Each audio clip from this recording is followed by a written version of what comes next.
Yes, team, welcome back to another episode of the High Performance Coach podcast. Today, we're going to be taking a deep dive into how you can grow your coaching business to consistent 10K plus per month. If you haven't done so already, I'd highly recommend you go and check out the 0 to 5 and the 5 to 10K per month episodes, as that will be a foundation, the framework, and the skills from which everything else today is going to be built upon. When it comes to growing a business into the six, the multi-six, or in the seven figures, there's two big factors that usually the majority of coaches will bump up against and will become constraints. And I've been through those at every single stage of my journey as well. Number one, you feel busy as anything. You are overwhelmed. You're stuck. The business is completely reliant and dependent upon you. And it just feels heavy and hard. I use the analogy of Buckaroo, that you go on this journey and what you do is that you just collect and add more stuff. And you get to a point where you've got all this luggage and all this baggage. And then it feels slow, you're inefficient, you're not as effective as you could be, your overheads are higher because you've now got all these different pieces here, there, and everywhere. And there's only so much you can take. There's only so much energy and time that you have available to you. And although you want to be able to grow more, you want to be able to do more, you want to be able to push and progress because that's the natural, normal thing. And you're wired that way. And that's something that's really important. And that's something that is a high value of yours. You're also sat here thinking, how much more am I willing to compromise and sacrifice? How much more am I now willing to give up? And how much more am I now willing to do? Because at the moment, I'm already doing a lot of things and I've already made a lot of compromises. And then you're starting to question, well, everything's okay. I'm comfortable. Things are good right now. And you then end up in this messy middle, which leaves you externally looking like things are going well, but internally feeling not as fulfilled, not as aligned, and not as excited, which brings me quite nicely into point two. The second biggest constraint is you build a business that you're no longer as excited about. You're no longer as passionate about the problems that you're solving. You're no longer as excited about the people that you're working alongside. And your passions, your interests, the things that you now want to be able to talk about, communicate, the conversations you want to have now change and evolve. And what ends up happening is you build a business that you've learned how to sell stuff and figure out how to sell stuff, instead of being able to now build a business where you're really excited about the problems and the people that you now want to work alongside. And you get to this point where it's like, well, this is working. This is what I've always done. And my biggest lesson for me was what's taking me from A to B doesn't take me from B to C. I was listening to a podcast with Nick Bare a couple of years ago whilst I was on my honeymoon.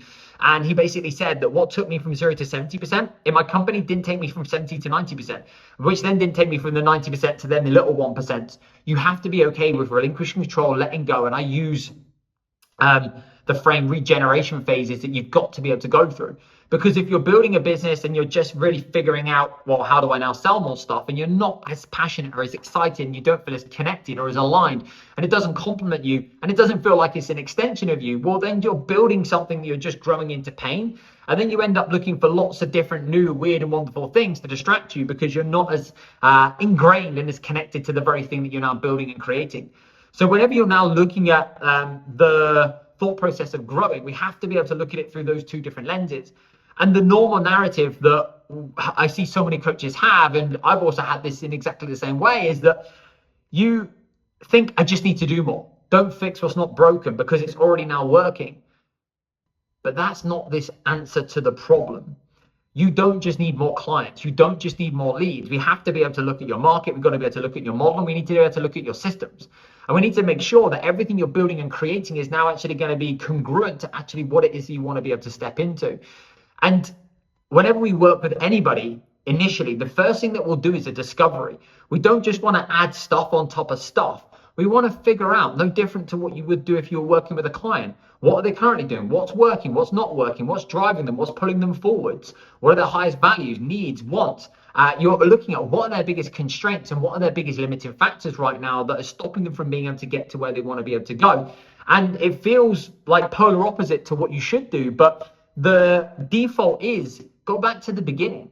Look at your market, look at your model, look at your message. Let's now understand and do a full discovery around what's actually working and where are you placing your time, effort, and energy that's having and yielding the greatest ROI, not just economically, but also in terms of excitement and fulfillment. And what are the things that right now are creating drag and creating friction? So whenever we look at like the next stage, we've almost got to repair, we've got to replace, we've got to destroy and iterate for us to be able to now move into that next stage, which can feel incredibly uncomfortable. So let's take a deep dive into price point, model, marketing, lead generation, delivery systems, and then I'm going to close some loops with just some key core skills and a couple of thinking patterns around financial management and also the emotional aspect and element that I've personally experienced and I've seen so many other coaches go through as well. So number one, when it comes to growing your coaching business, from a economic perspective, we have three different ways in which we can now do that. Number one, we can increase your price point. Number two, we can work with more customers. Number three, we can now use IP, or we can hire a team. We can create more leverage, and we can now build out a product ecosystem that meets your market at different stages of their journey. What I want you to be able to think about is, right now, what is a good number of clients that I now want to be able to work with, that feels good, that allows me to get the result that I now know that I want to be able to, and gives them that experience that blows them away. Write that number down on a piece of paper. The second thing that I want you to write down is revenue wise, where do you want to be? I've spoken about this episode being like 10K plus per month, but there's a huge range off the back of that. And it's about getting clear around what you want to build, how you want to build it, where you want to go, why that's now important to you. And so get clear around what's the revenue target you want to be able to work towards. And then off the back of that, think about, how do I want the business to run? How do I want my life to look? Not just in terms of freedom, but also where you're spending your time, your effort, and your energy. Those three questions will help you understand, number one, the amount of clients that you feel really, really good with serving. Number two, it allows you to get clear around actually what it is you're optimizing for from an economic perspective. And number three, it allows you to look at the business in terms of, how do I now want to be able to do things? I believe that there's right and there's wrong growth. There's what to do, and then there's how to do it and how you want to do it. And the what to do is great, but that often is just a cookie cutter approach that just is do this, do this, do this, do this, and you get this outcome. But that might not potentially align to you. Couple of examples. We have one coach who really enjoys just working by himself. He has previously hired a team, and he's now in a position where he just wants to operate as a one-person band. He works with 40 clients at any given time. He serves a certain market who adore him, and he now solves a pretty big problem. And he gets paid incredibly handsomely for doing so. And we've spoken about, well, creating more of an inclusivity model with having different price points, different tiers, different programs. But right now, with regards to where he is, the biggest lever that he's pulled to now be able to grow his coaching business and to grow his revenue exponentially has been just increasing his price point with the people that he's currently speaking to. There's one option. The second option is, we've got another coach that we work alongside who just felt stuck and they wanted to be able to outsource the coaching. They were no longer as fulfilled in the coaching as they once were. They still want to work with a few clients. So we decided to integrate two team members, Coach A, Coach B. Coach A now looks after 60 clients. Coach B now looks after 60 clients. And now we're just about to bring in Coach C. We then have another coach who right now has been building out a course based upon all of their IP. And they've now just launched this course that's working with 70 incredible people. And now we're looking at building a product ecosystem that's now going to work nicely off the back of the course, and what obviously happens prior to that as well. And number four, we have another coach who works with a select number of VIP one-to-one clients, but then runs a group model, which he has a team member facilitate, and they run different challenges throughout the course of the year. So there's just four different examples as an example of, it's not just what to do, it's how do you want to do it.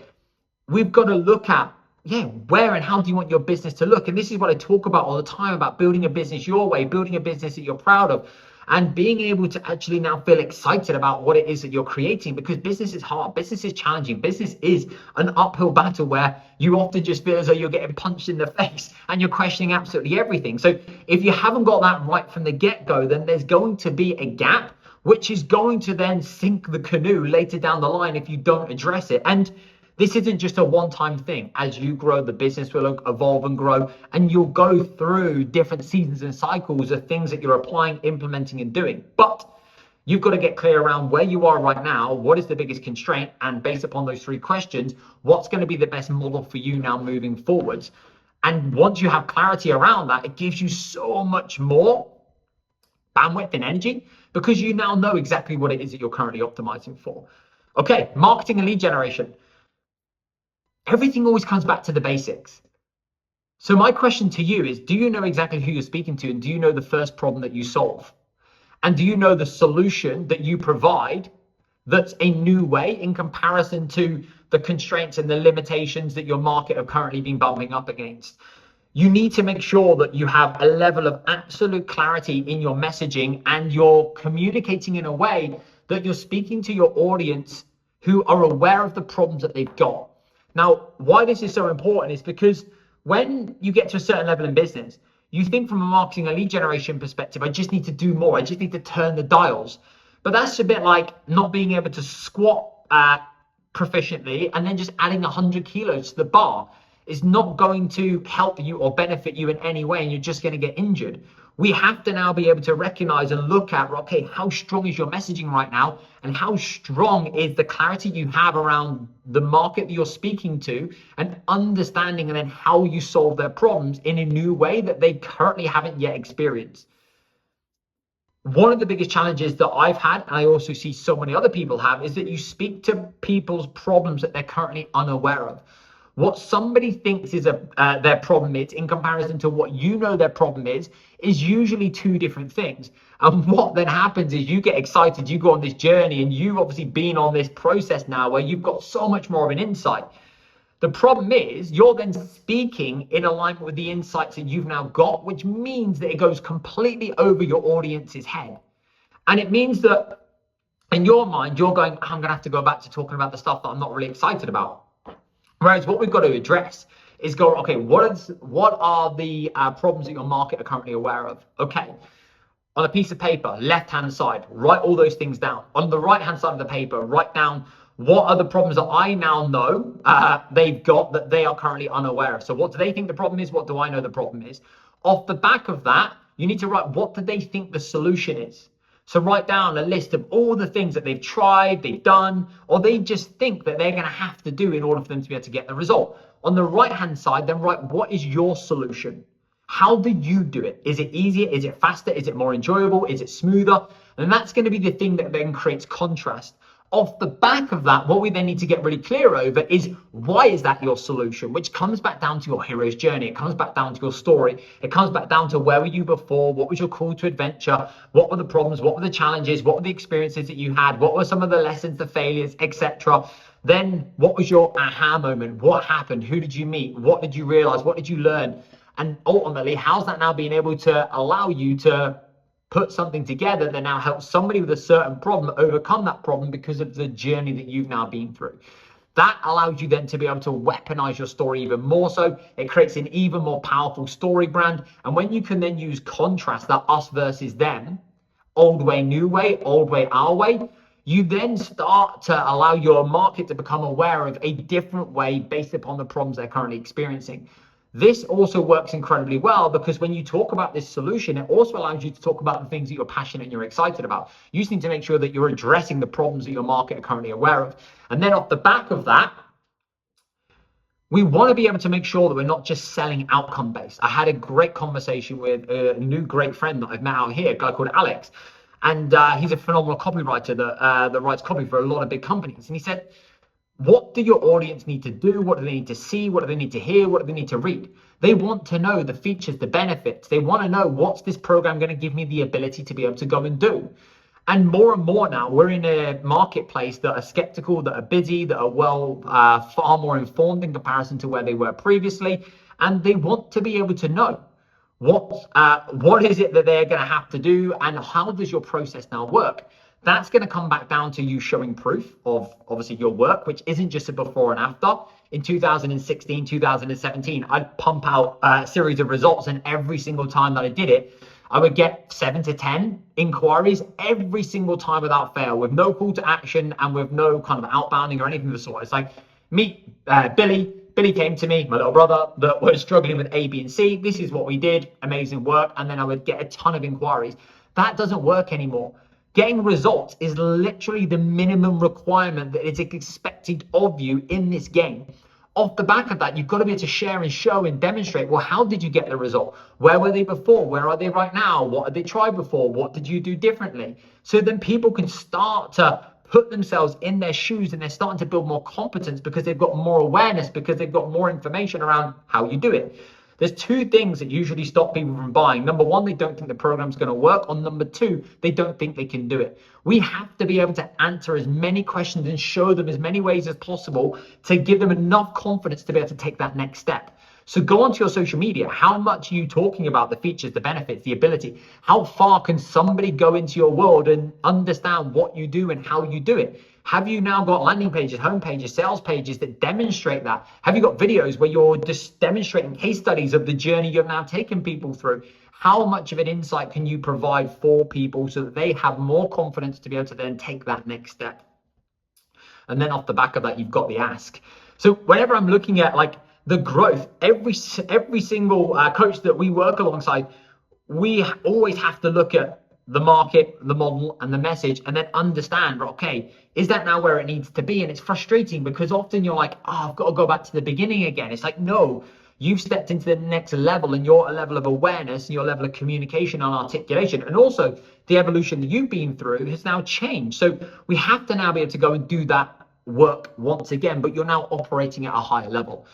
Off the back of that, we then have to look at your campaign targets, your marketing structure. Is there actually a structure to what it is that you're now doing?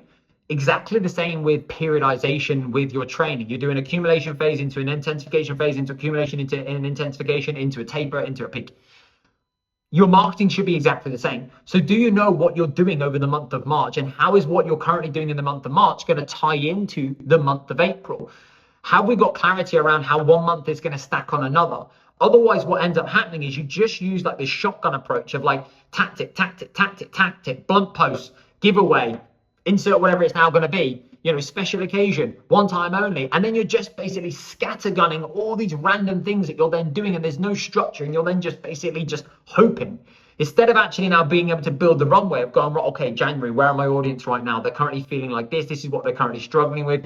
Right now, they're usually in uninformed optimism, so they probably want to do it themselves. Cool. So what I'm going to do is I'm going to release these series of lead magnets that are going to help them solve this one particular problem. I'm going to market in a way that really just allows them to build connection, relatability, relationships with me, share and show and demonstrate what we do, how we do it, the results that we get. And my goal is to now be able to drive even more people into my ecosystem, to these podcasts, and also to this email marketing campaign. And then off the back of that, going into February, I know then they will have stepped into this informed pessimism. They're going to be in a position, a place where they're now starting to feel a little bit frustrated. This is now potentially where there's an opportunity for me to be able to now create a little bit more of a direct offer or a little bit more of a launch campaign. And then off the back of that, where am I going in? Where am I stepping into? So every single month should basically stack on top of each other. And it's not always about sell. Had a great conversation with two coaches this week, and they were a little bit frustrated because they were like, oh, I'm not regenerating leads and I'm not making sales. I'm like, yeah, that's because it's not because of the work that you've done today or the work that you've done yesterday and the changes that you're now making. It's the work that you were doing 3 months ago, 2 months ago, 1 month ago that is now coming to fruition. So the work that you're doing now is working because it's now aligned. We've got the strategy, the structure, all those good things. We know the direction we're going in. You've just not seen the rewards yet. No different from training. The day that I go and do the run, or the day that I eat the good food, or I do the training session isn't the day that I wake up absolutely shredded or I end up being super fast. It's the compounding effect that then in 8, 12, 16 weeks time will then lead to the outcome. So whenever you look at the work that you're currently doing, it's not what's the post that I'm going to post today that's going to now help me get clients. It's what have you done in the previous weeks and months that have now led to this point. So you're building the pipeline and you're building the runway. So moving forwards, how are you thinking about your marketing going into March, April, May, June? Where is your market? What are they currently struggling with? What do they think the solution is? How are they currently feeling? And what are you now doing to build that ecosystem so that you're building the pipeline and then you're working towards more of a targeted campaign where you can then launch? Of course, there's going to be low-hanging fruit and opportunities within that, but there needs to be a structure. Off the back of that, and incorporated into that, we have different types of lead magnets and different ways in which you can now solve a problem that your market are currently struggling with and give them an easy solution. A really, really simple way for you to be able to do this is to get a pen and paper and basically do problem to solution, problem to solution, problem to solution. What's the first problem that your market is struggling with? What's the solution you can give them? Once you give them that solution, then what's the next problem that they're struggling with? All right, then you can give them the next solution. So I'll give you an example. If I use my world, coach doesn't know who they're currently marketing towards. All right, we can now potentially do a mini series or a PDF doc, or we can give them a little matrix that helps them understand that. Cool. I've now solved that problem. Now the next problem is, how do I create content that allows me to speak to that market? All right, I can now create something that solves that problem. The next thing is then, well, actually, how do I now take somebody from content to conversation? How do I take somebody from conversation to call? How do I take somebody from call to then onboarding, to delivery, to community, to culture, to systems, to delivery, to team? Like, and then you think, like, there's a massive process that I could build as problem to solution, that I could build as different lead magnets. And that's a really, really simple and easy way for you to be able to now just build a series of value assets that are going to be banked, which will be applicable to the people that you're now currently wanting to target, which is going to be incredible. And you've then also got the long form, the email marketing, and just the opportunity for people to be able to go and experience you in different ways. Whenever I think about content, I look at it through the lens of 4 different things. You've got awareness-based content, connection-based content, immersion-based content, and asks. Awareness is basically just making sure that more people are aware about who you are, what it is that you do, and making sure that they are now clear around, all right, this is this person who does this thing. Troy, our head of business, says, if you want to know how good your marketing is, go and find a grandparent over the age of 70, or go and find a niece or a nephew under the age of 10. Give them your phone, give them your Instagram profile, and ask them, what's the problem that I solve? What's the result that I get? And who am I currently speaking to? And if they can give you that answer, then you're on the money. If you can't, then there's a problem. So we want to make sure that with what you're currently creating, building, and doing, like the people from an awareness perspective are able to come into your world. We've then got the connection piece of content, which is the story. It's the why do you do what you do? What are you now on this journey for? How can you connect hearts and minds? Which will really come down to storytelling, which becomes story selling. We then have immersion. How far can somebody go into your world? That's the long form content. That's the email marketing. That's the different ways they can experience you. And you want to think about this like an adventure.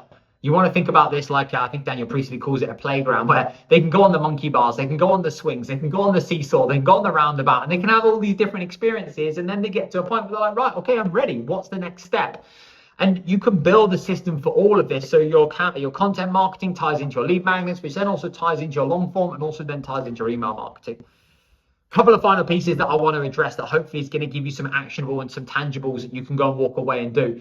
Number one, the case study aspect. Show your work. Demonstrate how you took somebody from A to B. You can use an iPad and a drawing. You could use a whiteboard. You could use a flip chart. You could use a pen and paper, just to demonstrate, like, what were the steps that you took, and how can you then make it simple and easy for them to be able to understand. And then finally, the landing page aspect that I spoke about earlier. What used to work was I post content, I have conversations, I do a direct call to action. They basically go onto a type forum or a calendar and they book in for a call. Right now, what do they need to see? What do they need to do? What do they need to hear? What do they need to read? What do you want to know? What would you want to see? What do you want to understand in order for you to be able to make an informed decision? I had a great conversation with somebody new that came into the High Performance Business Program at the start of this year, and I had a conversation with them a couple of weeks ago, and they said, Joe, when I first reached out, I just wanted to know exactly what you did and how it worked. I wasn't bothered about the cost, and I knew that you could help me. I just wanted to understand, because I've been in other mentorships, what were the steps that you would take me through? What level of support would I get? What would be the process? What would be involved? And that's all that I wanted to know, which was then the thing that gave me the information to be able to then make an informed decision. So you don't want to litter your social media with just logistics and benefits and features, but that's got to be a key part of what it is that you do.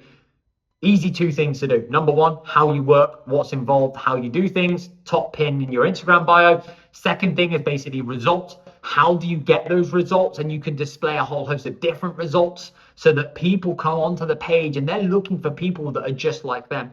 And then thirdly, building out a basic landing page, sales page, home page that demonstrates that and gives people that level of adventure to be able to go and find out and figure out what it is that you do in more depth and more detail. Your communication channels should answer as many questions for your audience as possible. And there's the logical side, and of course, there's going to be the emotional side. All right, delivery and systems.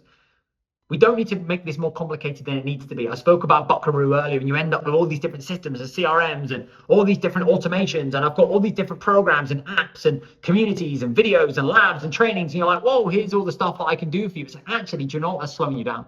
Less is more.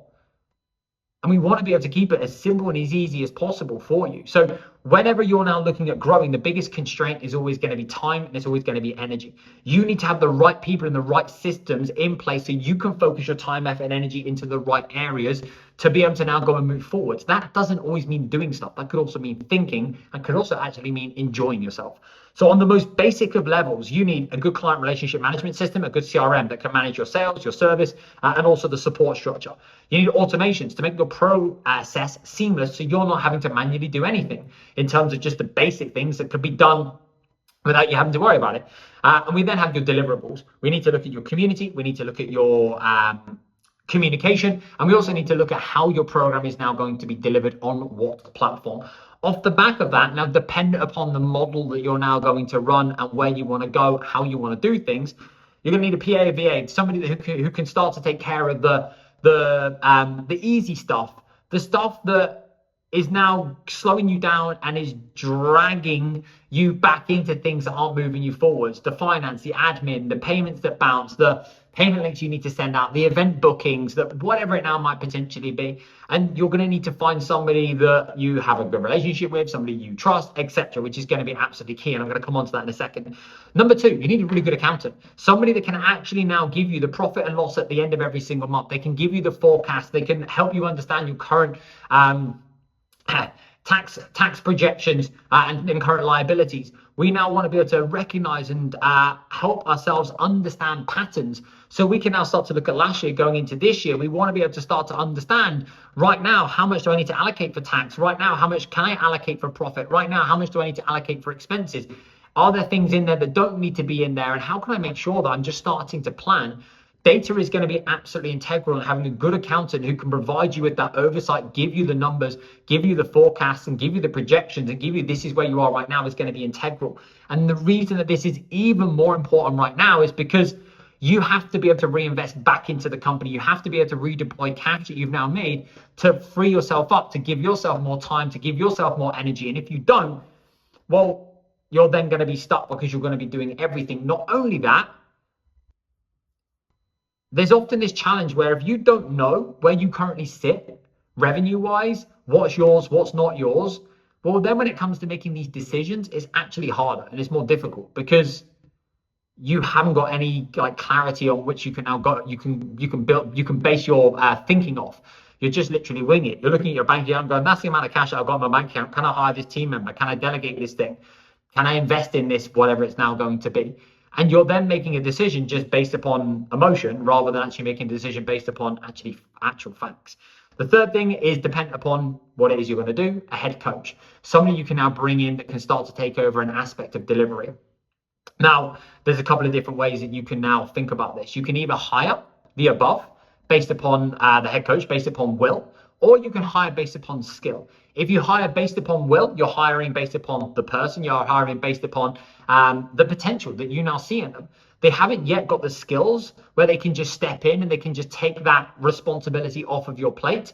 The upside to that is that it's going to cost less. The downside to that means that you're going to have to take more time to spend more time training that individual.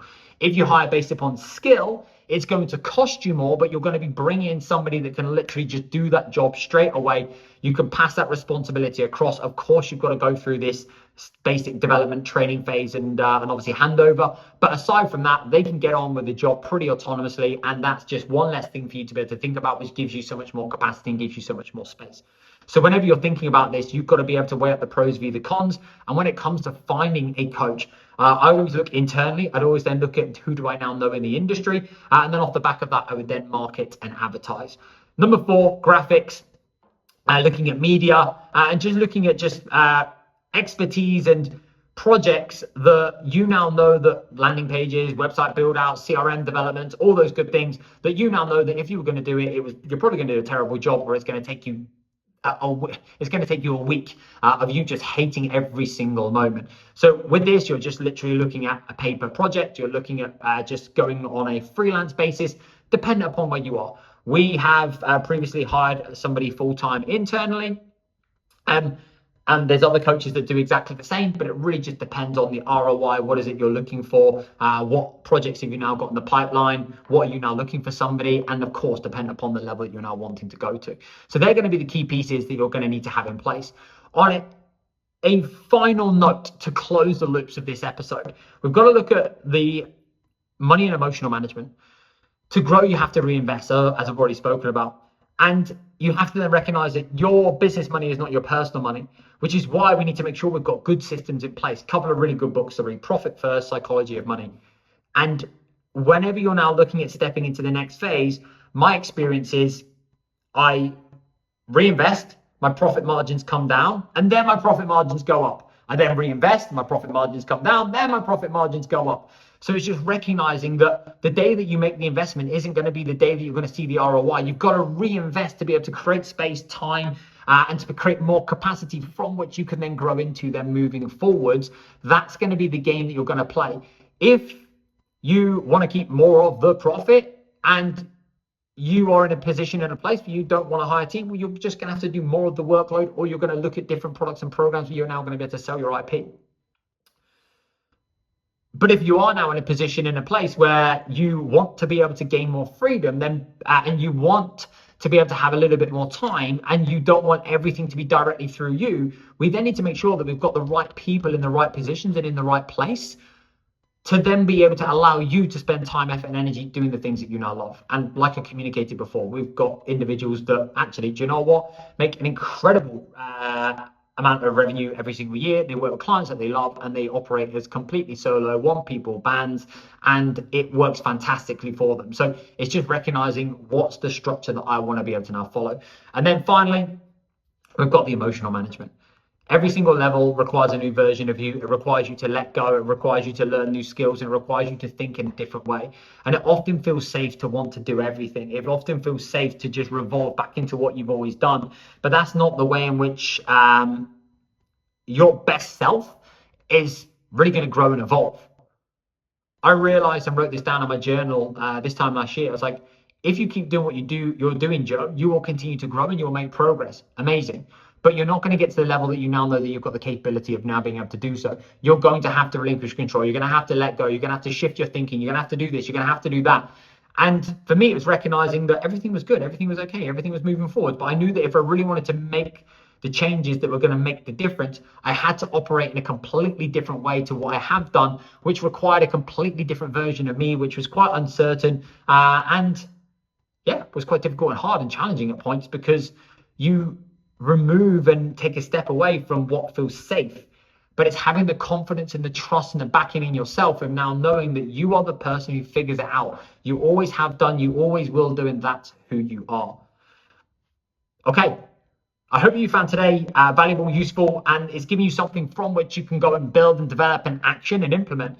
If you've got any questions or anything you want to explore, anything you want to go back and forth on, drop me a message. I'll happily go back and forth with you and communicate and give you the next steps if there's something you're currently bumping up against. And if there's anybody that you believe would benefit or would find value in listening to this podcast episode or the previous 97, I believe, I'd absolutely love it if you could send it over to them and give them the opportunity to now be able to go and build a highly profitable business their way by working with clients that they love and making sure that we can really raise and elevate the standards of the coaching industry, because we do things better, most importantly. Team, until next time, I'll speak to you soon.